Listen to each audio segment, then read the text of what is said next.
Hey YouTubers, my name is Andrea René and welcome back to my channel, Andrea René Abroad, where I talk about Peace Corps, travel, and working abroad. I'm a returned Peace Corps volunteer who served in Nicaragua from August of 2016 to April of 2018. I'm now living and working in Melbourne, Australia as an au pair for a family with 3 young children. In today's video, I thought I would take you up on a request that someone left in the comments below. Remember that I very much rely on the community here on YouTube for inspiration, so if you have any ideas for videos or there's something you want to know about Peace Corps travel, working abroad, being an au pair, be sure to leave a comment down below. So what was the question that someone left below? How I stay fit and healthy here in Melbourne, Australia while juggling my job as an au pair. So in last week's video, I spoke to you all about my experience with food during Peace Corps and my gradual transition into a plant-based diet. Now, I will talk about food a little bit at the end of this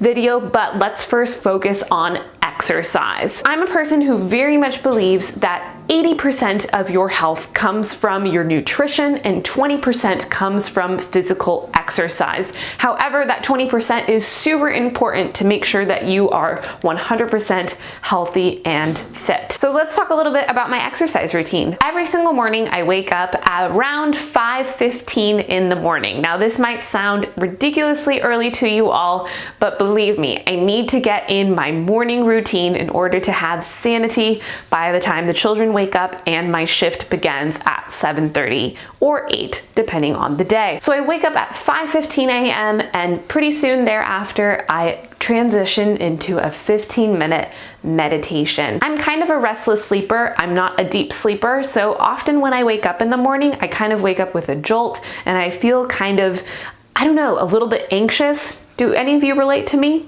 Comment below. So transitioning into that 15-minute meditation shortly after waking up really helps me calm down and begin my day on a good note. I focus on my breath, I breathe, I try not to think about anything. Meditation's pretty hard, but I'm doing my best. After that, I transition into a series of short stretches. So I actually found a great YouTube channel, which I recommend to all of you travelers out there. It's called PSYCHE Truth. On this particular YouTube channel, they have a whole bunch of different yoga exercises and other things that have to do with personal health, but I absolutely love their different yoga exercises for my early morning stretches. I actually found one particular yoga routine that is actually a yoga routine for beginners, but I found that a yoga routine for beginners is often the perfect morning yoga routine. So I don't pull any muscles and I can start my day in a relaxed stretch. So at about 6 o'clock, I finish up with my stretches and meditation and tiptoe down the hallway, trying really hard not to wake up any of my host family as they are usually still asleep.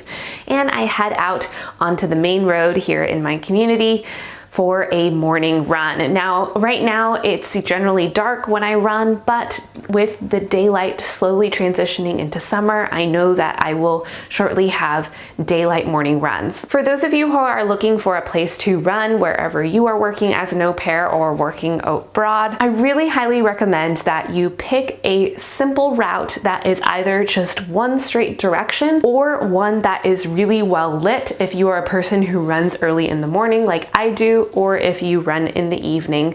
Especially if you are a female traveler, you always want to be very safe. This being said, during my time as a Peace Corps volunteer, I identified pretty quickly after just a few runs that Nicaragua was not a safe place for me to run outside. There definitely were some female volunteers who just were able to drown out the noise of all the cat calls, and certainly many male volunteers who still felt comfortable doing that. I think it's a matter of personal comfort and preference. Wherever you are traveling to in the world, just listen to yourself. Definitely don't do anything too risky because you don't want to fall into the situation where harm could come to you. I did not run in Nicaragua outside, but I did run at a gym, which I'll talk a little bit about a little bit later. That pretty much wraps up my morning routine as far as exercise goes. Then I have my whole day shift, and of course, you know, I'm lifting up the children occasionally, the 2-year-old, the 4-year-old even, sometimes even the 6-year-old if I'm really wanting to give her a really good squeeze. But as many of you know, taking care of children and being an au pair implies a lot of movement and unintentional exercise. After my shift ends at about 4 o'clock or 5,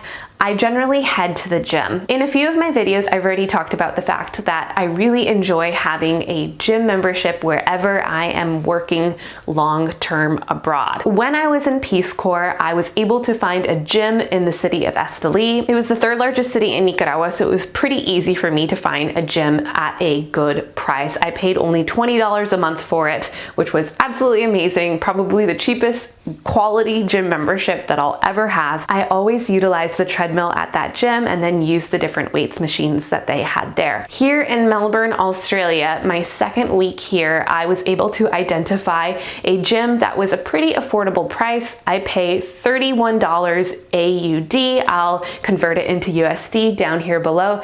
So with my au pair income, that is very affordable. Now I know I have not made a movie on how much I make as an au pair, so I will definitely get that one out to you all because I know how much money I made as a Peace Corps volunteer was actually one of my most popular videos. But $31 a week is totally affordable, and I was able to negotiate with the guy at the gym to allow me to pay in cash because my host mom pays me in cash and I'd much rather not have international fees on my credit card. So what is my routine at the gym? Maybe some of you are wondering why I even have a gym membership if I'm already going on runs every morning. I definitely believe that strength training is really important, and if I ever hope to return to ballet one day, I definitely feel like I need to have both my cardio and my strength on point. So what I do at the gym is I basically transition between arm day and leg day. I go Monday through Saturday. I always do abs every single day as well. So that's pretty much my routine. I never really do any of the cardio machines at the gym.